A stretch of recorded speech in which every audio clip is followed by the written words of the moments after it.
Welcome back to the SaaS Playbook, where we sit down with founders in the space to really talk about the trenches, the business insights, but talking from people who are solving real problems and are experiencing things on a day-to-day basis. No highlight reels, no vanity metrics, just real conversations around business, IT, tech, and definitely AI. So in this episode, it's brought to you by Hera Digital. What we do is we build revenue infrastructures for B2B businesses. If that sounds like something that interests you or perks up your ears, comment the word engine below and someone will reach out to you. Today, I'm joined by Petr, the founder of Nano Solutions right here in Perth, Western Australia. Petr's been building software for the last 10 years, close to a decade, if not longer. His team works across construction, mining, logistics, real estate, and plenty more. He helps businesses navigate a market that is moving fast and most of them can't keep up. And what I love about this conversation with Petr is someone who still believes that the sale matters more than the stack. So Petr, welcome to the show. Thank you. Thank you for having me. This is our first one in person, so I'm very excited, but also the first one featuring a guest from Perth, from our home, in person. So it's really lovely to have you here and have the opportunity to chat to you. In this episode, we really want to dive into your background. How did you get to Nano Solutions? But also, what are the current sort of struggles from a business perspective that we can sort of chat about in the most organic way as possible? So the first question is going back and going down memory lane, if you will. So the Nano Solutions hit, is it 10 years this year? 10 years this month, yes. 10 years this month. So comparatively, our businesses, Hera Digital is only a year and a half, almost 2 years old. So we have a lot to learn. When we talk about businesses in Perth, and especially when it comes to software development and tech and the way that it moves and how fast it moves, but it's genuinely rare to have this conversation with people in Perth, if I'm honest with you. But when you first started Nano Solutions 10 years ago, what made you start this rather than sort of following the path that everyone else follows and just work for a big corporation? Yeah, I haven't been employed for like 15 years successfully. That's a good question. I think it's because of my parents. So my parents, they both have a business. They retired only a few years ago, so they were running quite long. And I saw this is an interesting lifestyle. You can build your own dream instead of building someone else's dream. So I followed that. And in Sydney, I got into this industry with someone else's a business. I joined the business, learned a few tricks, how to do things, how to not do things. And then I started my own with my current business partner. I mean, when I look at that, I think about just touching on what you said regarding building your own dream versus building someone else's dream is I think about my shorter journey to get to this point is I wanted to add though, it's not as easy as people make it out to be online. There's a lot of highs and lows, and we say not working a 9 to 5 anymore.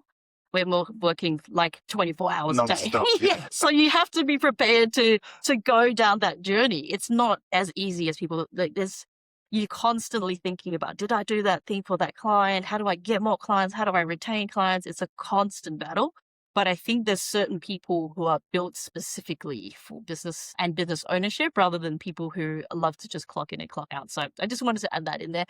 But it's a great segue to look at perspective. And you said something that stuck with me in our first conversation was at the bottom of all of it, it's still the sales that really what drives the business forward. And I think what resonates with me is my business focuses on helping other businesses create more predictable sales. And that's a loose term, nothing's guaranteed, but with everything moving so fast is with AI, with agents and automation within business. Why do you think that core human connection matters more than the actual technology behind it?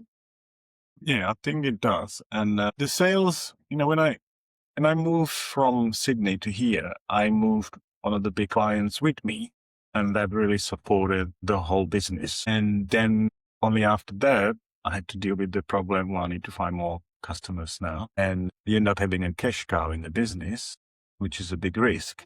So you need to diversify and try to find your people. So we decided to hire someone, business development. It is 7 years ago. But I don't have all the skills, and sales skill is a hard skill. People, language, networking, sales technique. I'm trying to learn it.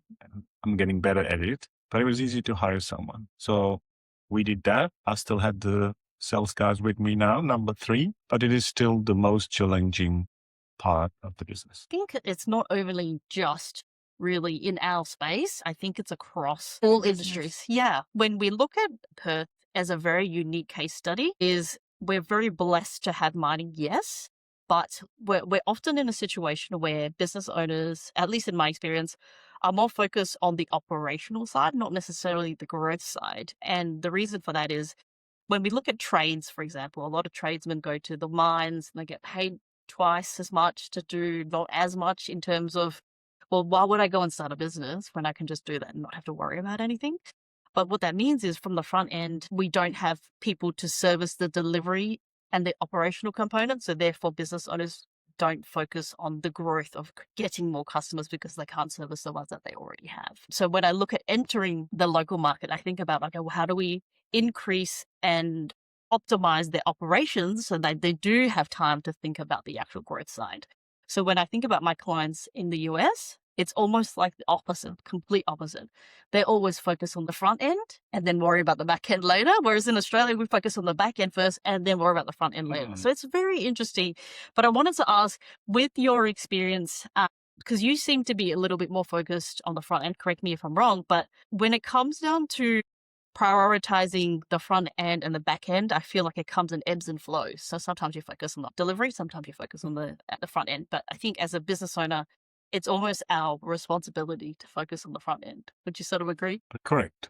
As a business owner, you sort of have to wear all the hats. And when you have project happening and have lots of pipeline, you just run and focus on the work, make customer happy. Mhm. But when there's a bit of a quiet time, you need to go hard at all the other bits: marketing, website, networking, different products.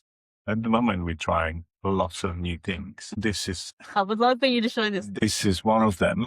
If you don't know what this is, this episode is probably not for you.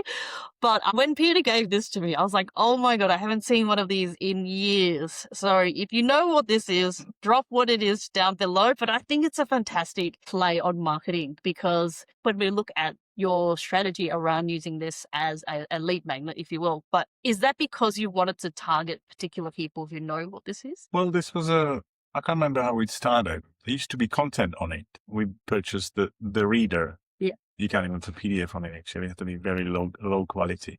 But it was something that it triggers an emotional response to people who know what it is. Young people, they call it 3D printed safe icon.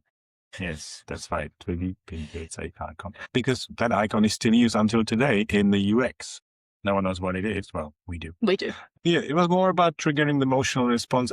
I remember that was, era that we all forgot. Now we're still dealing with similar problems, but different technology. Let's just have a discussion about it. It's not only sales speech. It's about, the trust between the people. You open the door, give them this, have conversation, I go away. 1 week later, still have conversation about how are you doing things now? Remember this was fun. And now we're doing things, slightly different. So many questions around this. Is like, one, how did you find where to buy these? Secondly, eBay. Yeah. And secondly, if someone actually had, for those who didn't know what this is a floppy disk, right? So do you actually have, is there any files on there that people could, if they did have a floppy disk driver, they can put it into? It's scary if you do. We did put content on it, but it was not the good quality.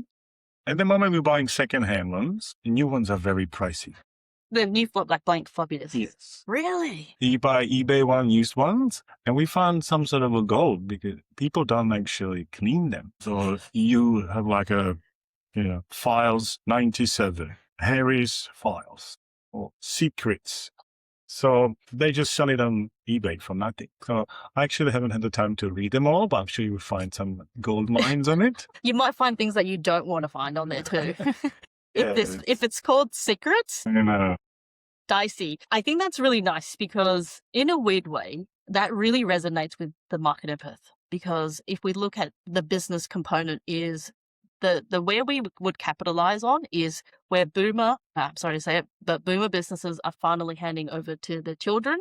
Some not so much are willing to take that on board, but some are, right? But what that means is people are going to see that and have an emotional trigger.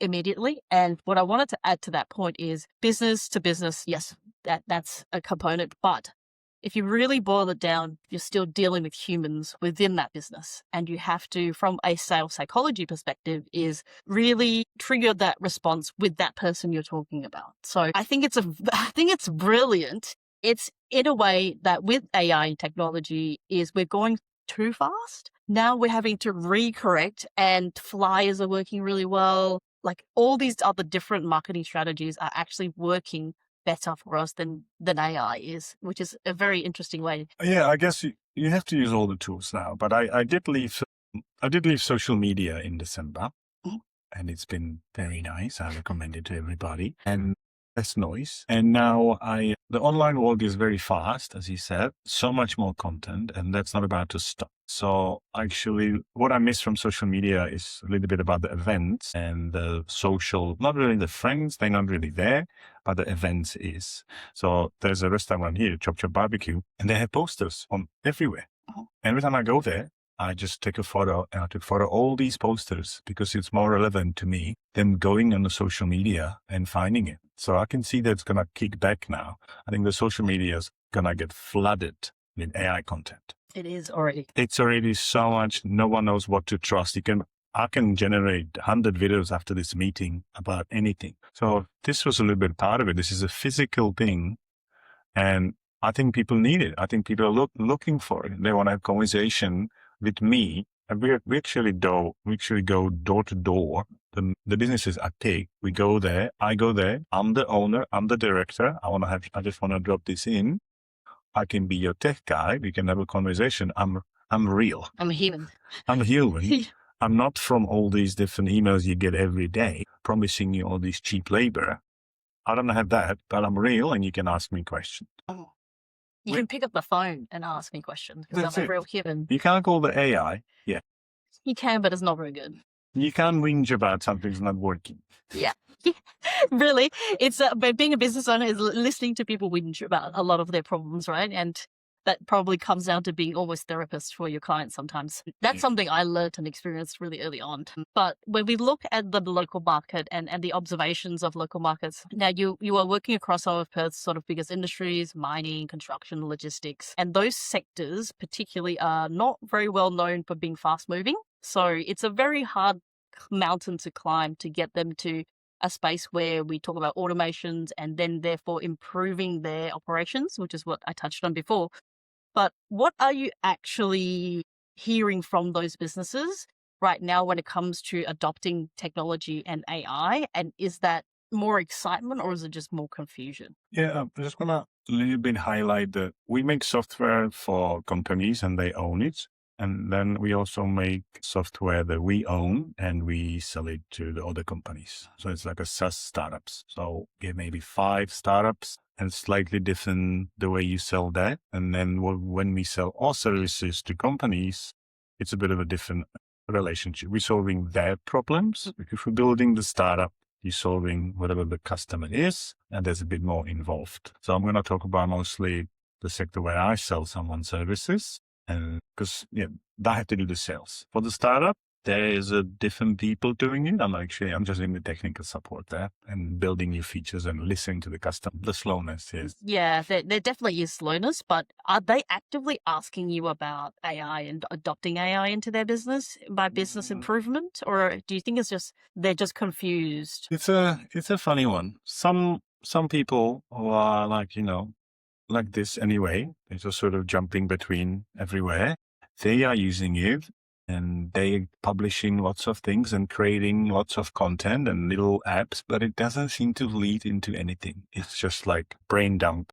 And they're using it for presentation, for documentation, for emailing, all that stuff. Big clients, they are a little bit scared of it. They're using it, some, but they don't really want to be plugged into the application. It's different this year, I think it's going to be different. I think we're going to be creating lots of MCP servers and lots of different tools that I can make your app talk to the Claude. I can make your app talk to the agent that you actually chosen. I can build the agent to fix your problem.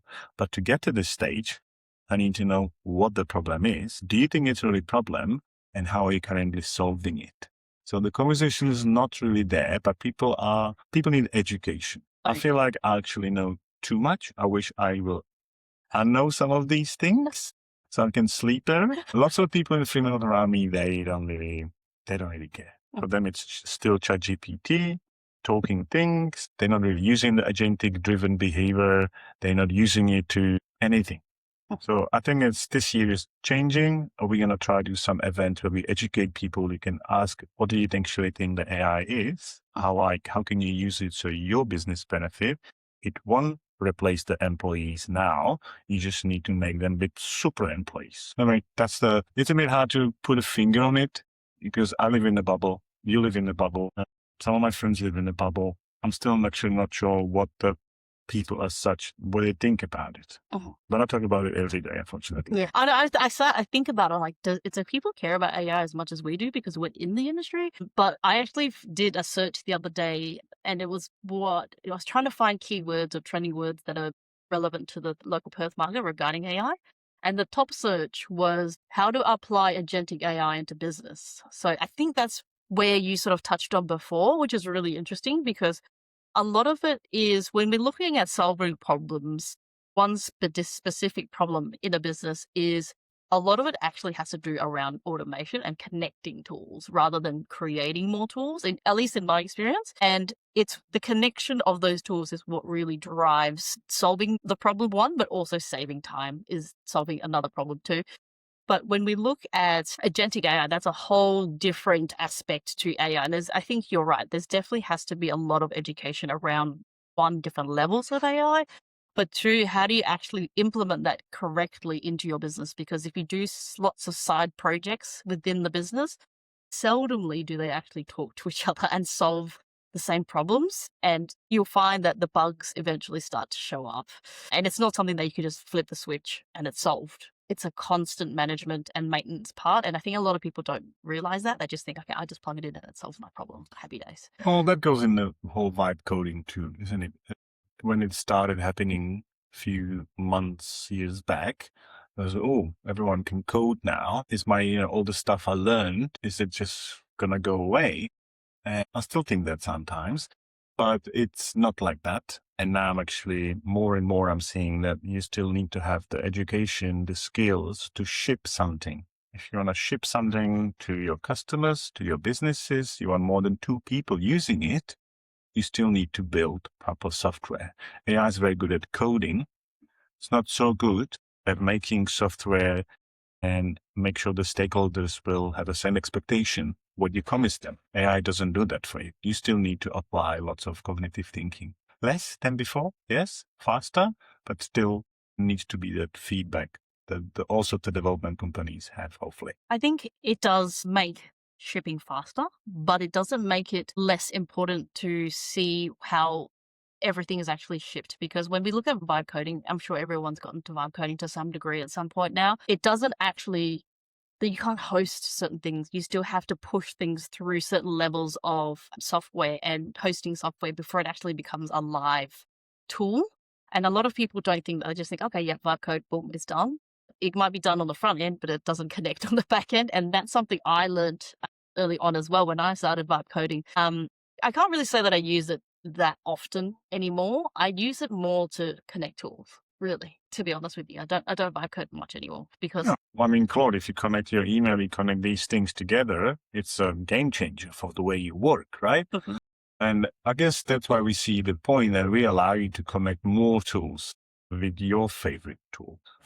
That was always the selling point, integration. You don't know what you need to connect until I go to your company. Oh, that old PC over there that has 50% of your logic, we can bring it on premises or cloud, and you see the dashboard that you want to see. You don't need to have an employee to tell you the dashboard. Now with AI, I guess you can have all these little tiny employees giving the information straight to you. At least that's how we work. It changed drastically the way we work inside of the company. The last 2 years was game changer. Yeah, I mean, in the last 6 months, it has been massive. I think since December, the world is a different world.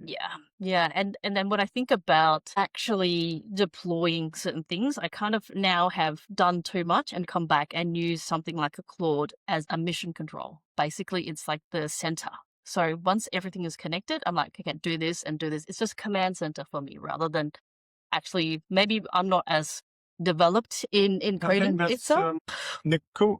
I mean, everything can be defined as coding. I don't really use Claude, the desktop app. I mostly use Claude Code Yeah. because I'm a terminal dude. I'm a Linux guy. Now we saw the terminal is very powerful. It's been around for a long time. Now when I saw how Claude knows what I know way better, way faster, but I still have the understanding, it can execute these commands for me. The output can be anything. It could be from music to presentation, HTML, application, proposal. It can just generate anything because terminal can do that too. So I'm using it from the terminal perspective, and all my thinking starts with that, and it ends in many, many different formats. Actually, not sure how everyone else is using it. There's not like a Bible for it. It became like this universal tool. Lots of people talking to it. They're actually not typing. I've heard like 90%, some people just use 90% voice because it's 4 times faster than typing. I'm not there yet. Neither. In the car, I do talk to it sometimes, but in here, I would just feel different. Yeah. I think it's a perfect opportunity to sort of explain to some listeners, or at least provide a little bit more education around different levels of AI. So I think 92% of the population use AI as a chat or as a search engine, realistically. So they're still on ChatGPT or they're on Claude, but just the chat element. So that's essentially the first layer of AI. I believe so too. I don't have the data for it, but I believe that most people are on that level. Did you know that in terms of searches, there's 8 billion searches on LLMs every day? Yes. That's crazy, right? I have done lots of work regarding that LLM.text. Yeah. And the AEO perspective. Oh yeah, I've been doing a lot of SEO myself and looking into how the AI search actually works, and search versus learning, what you want to ban, what you don't want to ban, and all this stuff. It's very fascinating. It is. But and the same token though, the AEO perspective doesn't exist unless you have a strong SEO profile. So that's a fun fact for you. But swinging back to the different levels of AI, so you've got the chat AI as what 92% of people use. Then you've got co-work. So in between coding and actual LLM responses. So that's where you're allowing co-work to come in and do the tasks for you. Then there's coding, which is really the crux or the heartbeat of AI, because that's when you can really generate agentic models, but also management agent teams in there that obviously the agents speak to each other, and there's always like constant learning. But I think that's really where AI has made the massive input, but not a lot of people even use it yet. So we're in a bubble, are we? Because we're following, even without social media now, I choose where I'm going to pull, what I'm going to subscribe to. So the feed is up to me, but I go to, Hacker News. You probably follow that too. And most of it's about AI. That's why it's a little bit annoying. All the information technology news magazine used to be about specific categories. Now it's just one category. Yeah. So that's why I think I'm unsubscribed from it. Well, I just wanted to say as well, the algorithms are so smart now and I made the mistake of going onto the AI rabbit hole with one of my social media channels, and now I literally have to not see it. I can't handle it. And as you said at the beginning of the podcast, you start your business in 5 days and you do this and you do that. AI makes me money and I teach you how to do it. The AI doesn't involve that. I think AI is like this amazing Bible library person that you can ask any question. And if you are a good listener and good step follower, you can do anything. That is amazing. You still need to follow the rules and do the things. And it's very time-based, like SEO, sales. I see something now, I might see something in 6 months, right? The AI won't make it go faster. Essentially, the business verticals and the silos of business still remain the same, regardless of what industry you're in, regardless of how you operate business. AI is only a tool. It only helps you get answers faster, but it doesn't help you progress through each level of business. I think you have to really still experience, like, especially when it comes to sales, right? When I look at sales in businesses and how we help businesses use AI within the sales component itself, is we can collect a lot of data easy, but at the end of the day, you still have to have a human to do the actual sale, because people don't trust AI enough to be like, hey, I'm going to hand you over thousands of dollars to build this for me. There's still mistrust. You can now you can have everything you ever wanted from a software. It can do the signal analytics. It can find the customers you're going to knock on the door. It can do the people, who they are. You be fully prepared when you knock on the door. You can say, I know who you are and I'm here to have a chat. You might get knocked down by the secretary or by the office because they know you are selling something. AI won't help you there. But all these tools, you said, is it a tool? Is it an employee? Is it something between them? I'm still trying to find that out, but I know that we all using it. And when we run out of tokens, we have a break. When I first started, I was like, my God, I've ran out of tokens again. And now I said that, I'm like, okay, what else can I do? I'm just switching between different agents. There's like Codex, there's Claude, and there's Gemini. Yeah. And you can do some activities with them. But Claude seems to be the king. Mm-hmm. So yeah, you just switch. There's one thing that I think nobody talks about, and that's AI fatigue and AI overload. And I am definitely a victim of that. And I spoke to a grok about it when I was driving, and it's a thing. And I can definitely relate to it. You have this fear of missing out.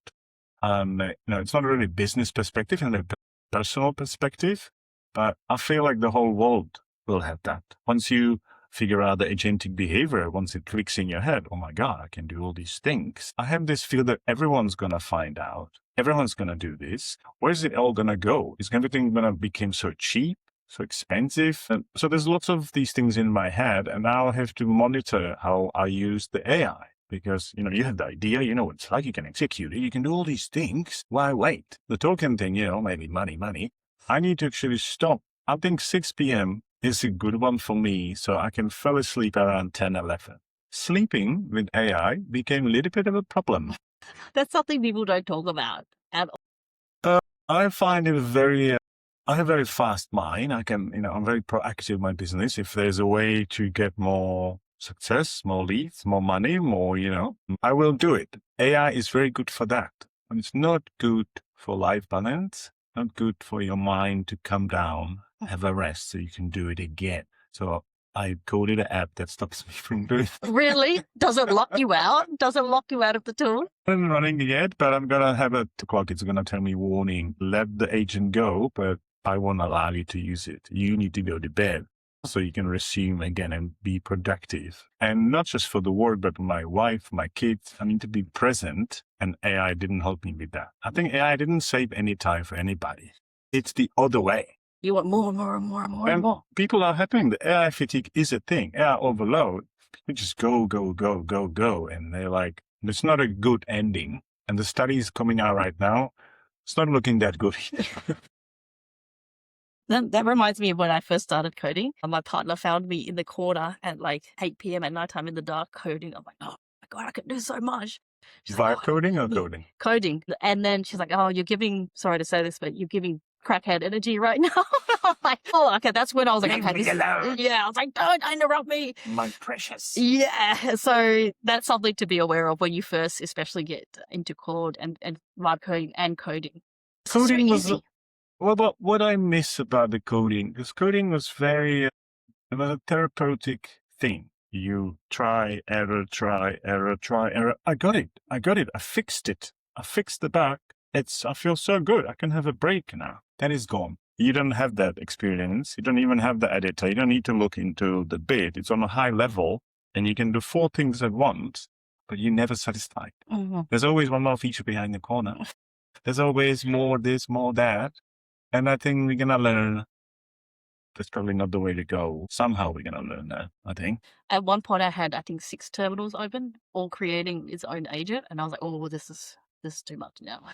Because So 6 is the number. Yeah.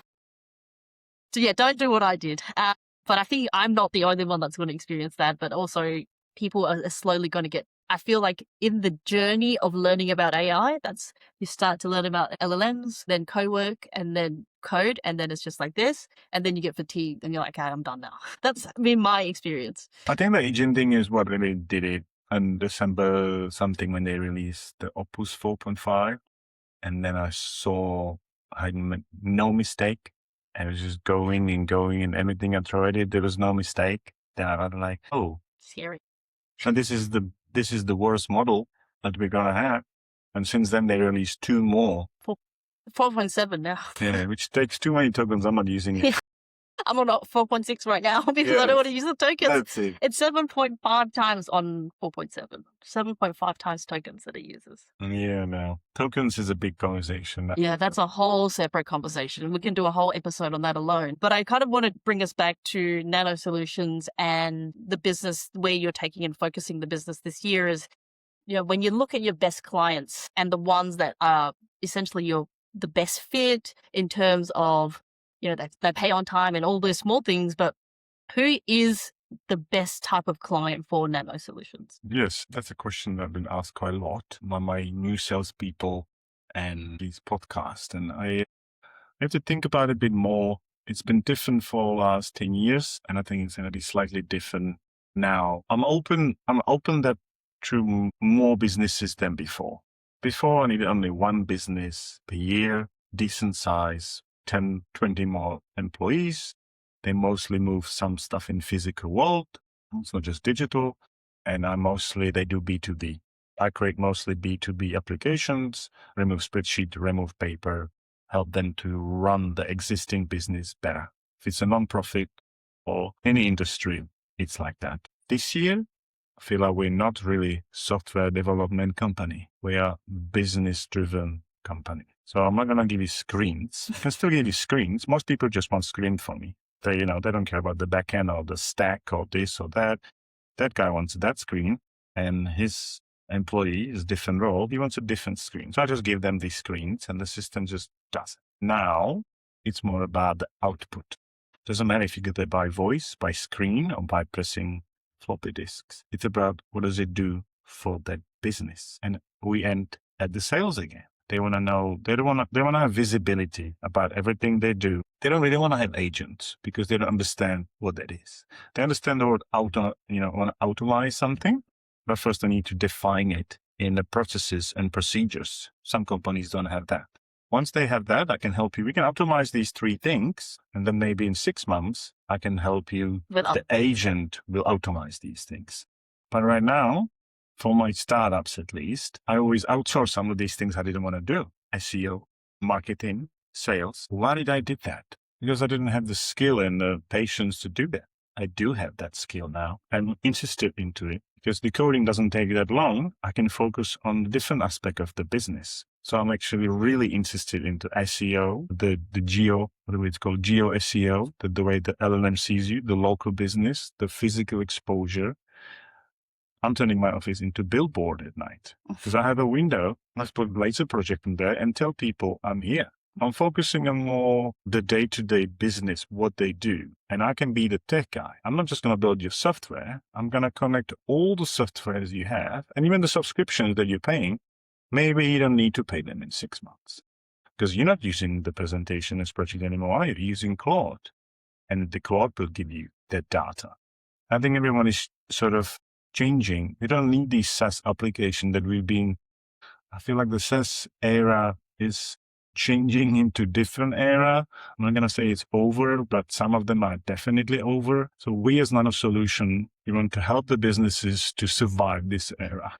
Focus on all the aspects of the business. It's from exposure, sales, CRM, leads, opportunity, the way you send proposal, the way you see if they're viewing the proposal, if it's good, if it's bad, the way you onboard them, the way you run the whole. Before I was focusing mostly on the software and all the pipelines, security check is working, the QA, the screenshots, and all the quality control stuff, which I don't think many people do still, but we do. Now we're just adding more into it.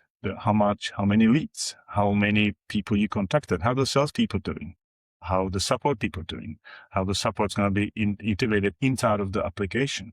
It's going to create the whole stack for your business. And I'm going to guarantee that we're going to monitor it. And if it's not working, we're going to tune something.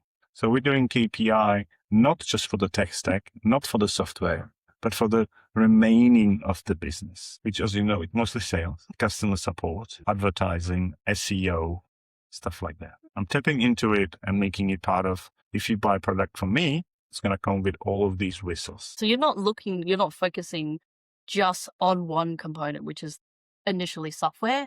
Now you're looking at 360 complete end to end in terms of business automations and optimizations. Yeah, it's not really much about automatization, but have the visibility, have the KPI every week. How many people went there? Why did they go there? What did they do? Why did they not convert? Something probably you do every day. Yeah. So I'm looking into that. I'm looking into my wife's business, my business, all the startups. Before I maybe didn't have the patience. Now I do. I want to build the website myself, not in WordPress. WordPress is convenient 2 years ago because you can click and do this. I don't need to do that now. It's too hard to modify it for what I want. I'm building the websites to match exactly what I need. And all these tools, pretty much that. I don't need to buy SaaS for the tracking voice for salespeople. I'm going to build it so it exactly fits what you want. I'm going to plug in all the other systems that you're using, mostly Claude. So you can ask the Claude in the morning, how are we doing? I did that to my house. I don't like to use OpenClaw as a great example, but it is still revolutionary software. And OpenClaw runs my home and tells me when the car's charged, tells me when the house is solar battery. It tells me all the things that you want to know about the house. There's a little AI agent running on DeepSeek because it's much cheaper. It can tell you about the health of the house. So eventually, if you want to build something that's going to tell the owner about health, holistic about your business. I think that's where I want to push this. I think that's where it's going. As you say, AI coding, vibe coding is a very small part of it. Linking it together so you make more money, that's where the skill is. That's the hard part. That's the hard part. Mm-hmm. So we're going to use all the possible knowledge we have to at least measure it. If you measure it, you can improve it. Correct. I